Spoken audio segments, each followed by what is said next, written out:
Chloé Régent, Quentin Bayou, Marc Bodnar, Alexandra Cicluna. A Batista combatió, Fidel Castro desde Oriente, a Batista combatió. Porque ya no hay pueblos Parole de Pilar, como establece la segunda declaración de La Habana, de Simone ningún Amin. pueblo de América Latina es débil. Un feuilleton en 15 Forma parte de épisodes. una familia de 200 millones de hermanos que padecen las mismas miserias, albergan los mismos sentimientos, tienen el mismo enemigo. Aprendimos a quererte desde la histórica altura donde el sol de tu bravura le puso cerco a la muerte. Aquí se queda la clara, la entrañable transparencia de tu querida presencia, comandante Che Guevara. 12e épisode.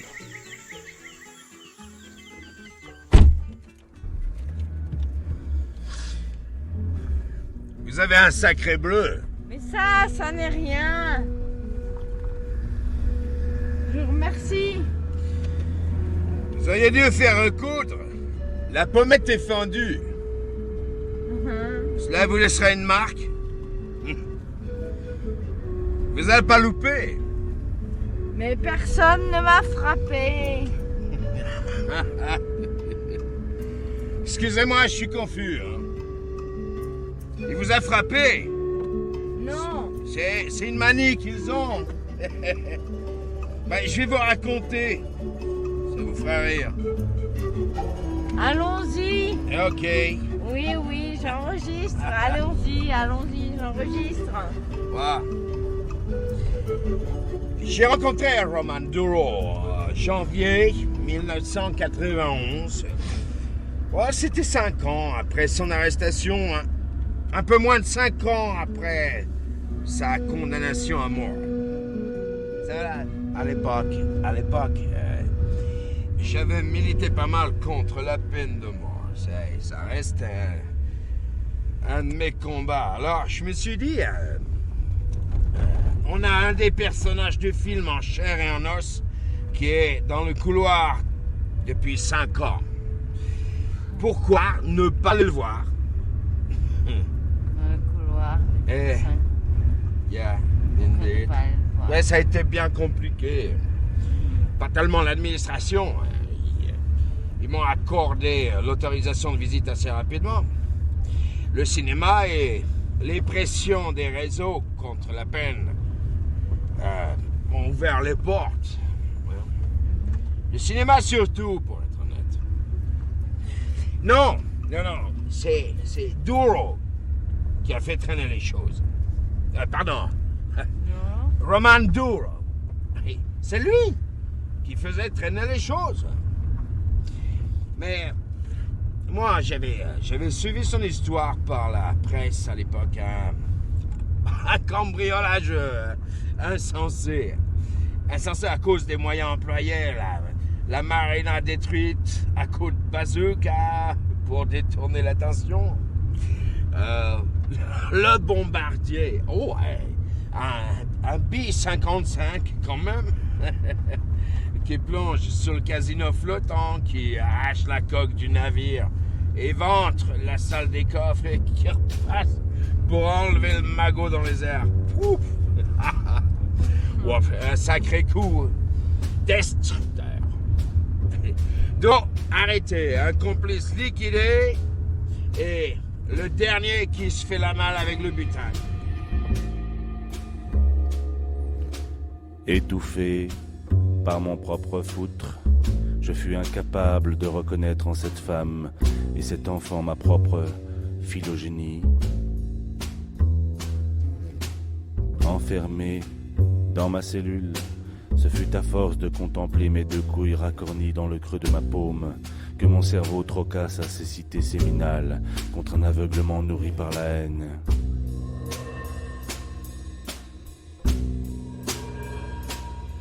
Cette rage fit pousser ma barbe blanche pendant les 18 ans durant lesquels j'avançais dans le couloir.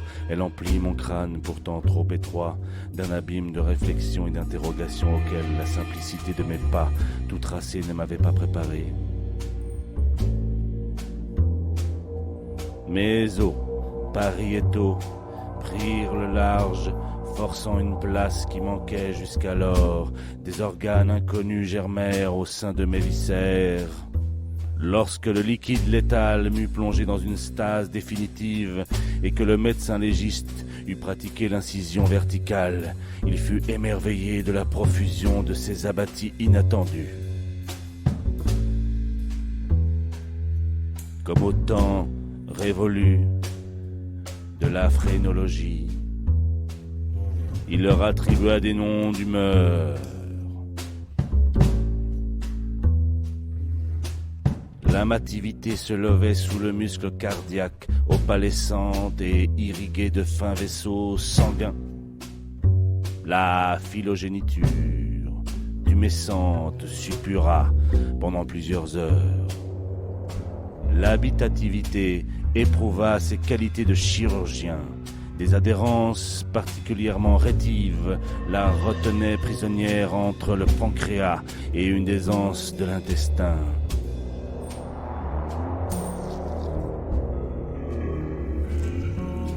Sa plus grande surprise lui fut révélée après un combat acharné de 5 heures, mené à la pointe du scalpel. Il énucléa l'acquisivité d'un kyste plongé au cœur du foie.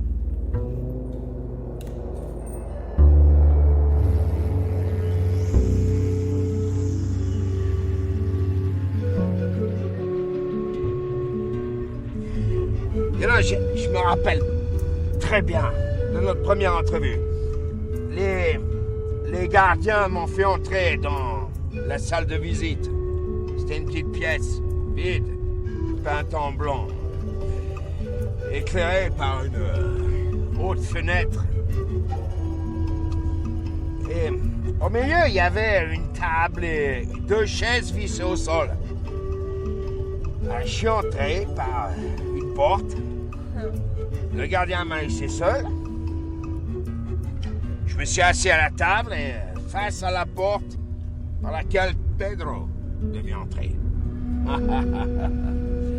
Eh oui, c'est sous cette identité qu'il a été arrêté. Individu de type hispano-américain né au Nouveau-Mexique. Il y a papier en règle, citoyen américain. Bon, assez vite, les policiers ont constaté qu'il n'y avait pas plus de Pedro Ramirez que de... Enfin, les papiers étaient faux, mais il n'en a pas démordu. Non. C'est là que les rumeurs ont commencé à circuler, les journalistes. Tout ça. Ouais. C'est l'histoire de mon nez. Après tout, ça foutait pas mal. C'était sûr qu'il était bon pour la chaise. 9 morts, attaque barbare et tout ça. Alors, Pedro Ramirez ou pas Pedro Ramirez, ça leur a posé des problèmes juridiques de condamner quelqu'un sans identité connue. Mais quand l'acte d'accusation a été requalifié, quand c'est devenu un procès pour acte terroriste, ça a été vite réglé.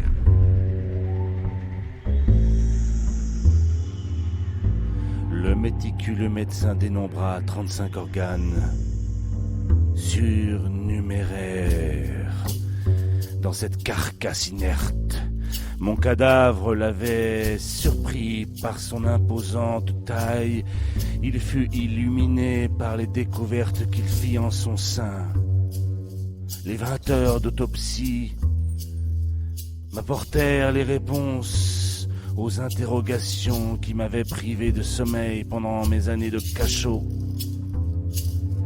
La haine n'est pas morte. L'homme me rendit tous mes organes. Il sutura avec une telle application que mon corps ne conserva aucune trace de ses fouilles.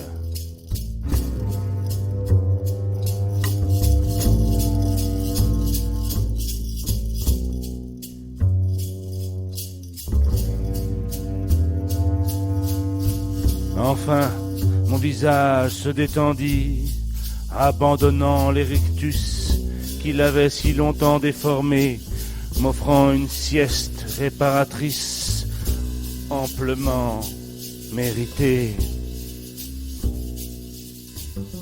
Richard Ballin, appartement cossu à Los Angeles.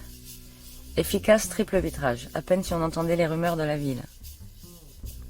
C'est un homme d'une 50aine d'années, aux cheveux complètement blancs. Cela lui donne une élégance qu'il ne possède sans doute pas. C'est un gros monsieur, un peu flasque. Mon Dieu, j'espère qu'il n'écoutera jamais cette émission. Ouais.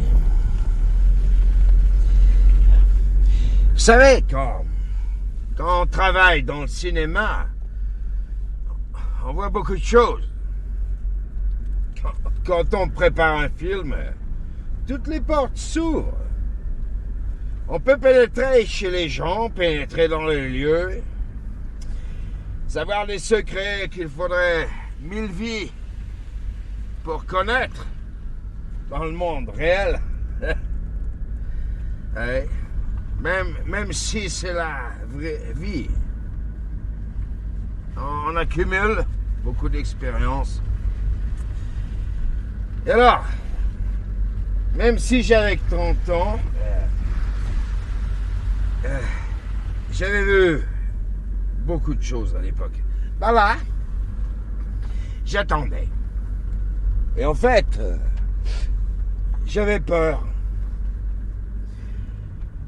Duro est entré dans la pièce. Entrer, c'est pas le mot juste. Il s'est penché pour franchir la porte. Même après, c'est comme s'il devait garder la tête inclinée pour ne pas toucher le plafond. Ouais, il avait les chevilles et les poignets attachés avec des chaînes. C'est ça que j'ai vu en premier. À cause du bruit que ça faisait. Aussi, parce que je n'osais pas regarder son visage, je pensais... Enfin, derrière lui, il y avait un gardien qui le tenait en laisse. Je veux dire, comme quelqu'un qui promènerait son chien en laisse et qui tenait une chaîne accrochée aux chaînes des pieds et des mains. Sauf que le chien, il faisait 2 fois sa taille.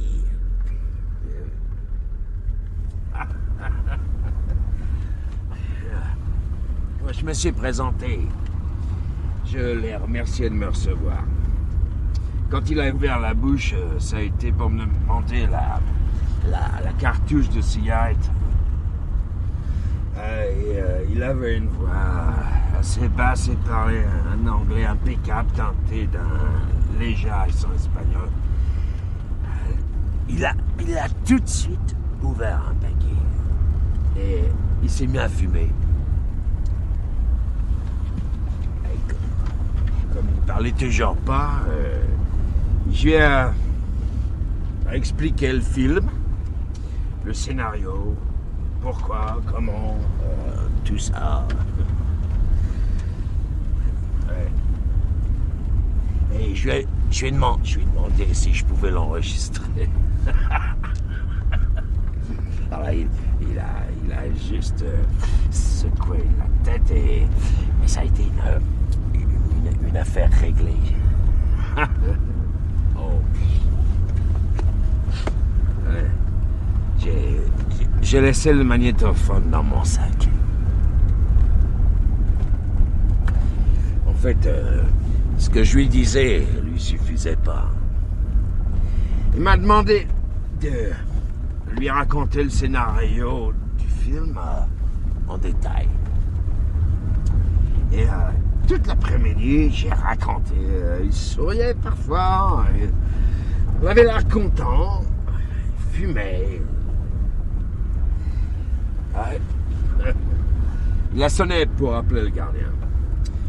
Avant de lui remettre sa laisse, le maton l'a regardé en souriant et il lui a dit « Alors, tu vas faire du cinéma ?»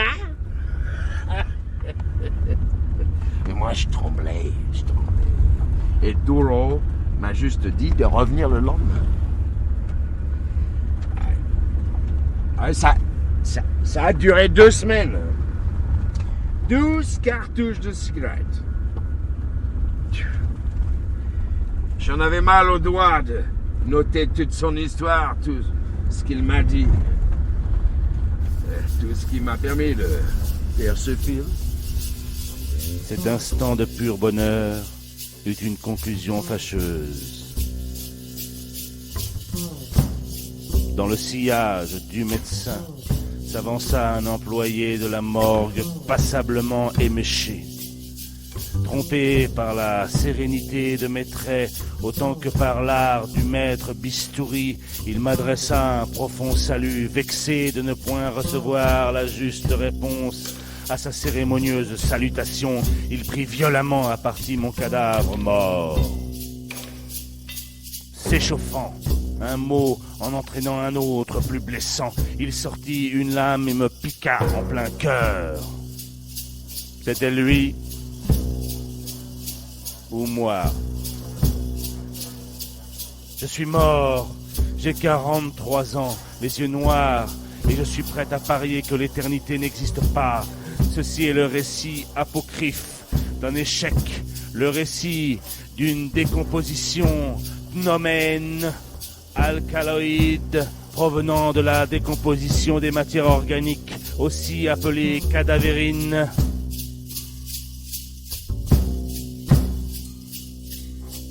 Peut-être le légiste ne restitua-t-il pas tous les organes avant de recoudre ma peau. Peut-être garda-t-il celui qu'il avait nommé langage dans une boîte de cristal.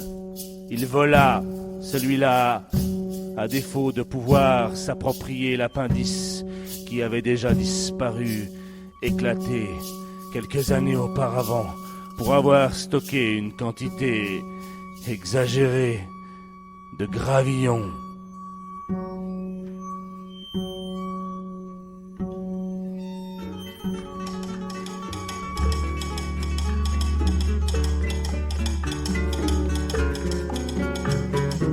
Paroles de pirate de Simone Amino.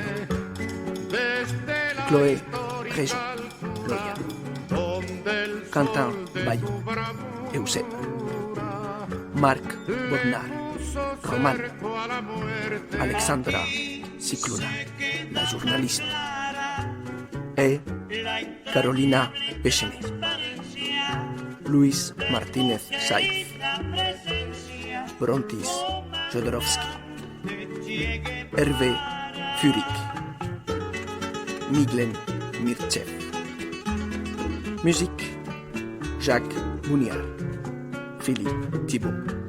Montage Patrick Martinage. Prise de son, montage, mixage Philippe Bredin, Manuel Couturier. Assistante Alejandra Malca.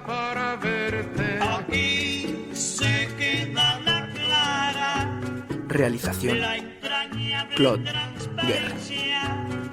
De tu querida presencia, comandante Che Guevara.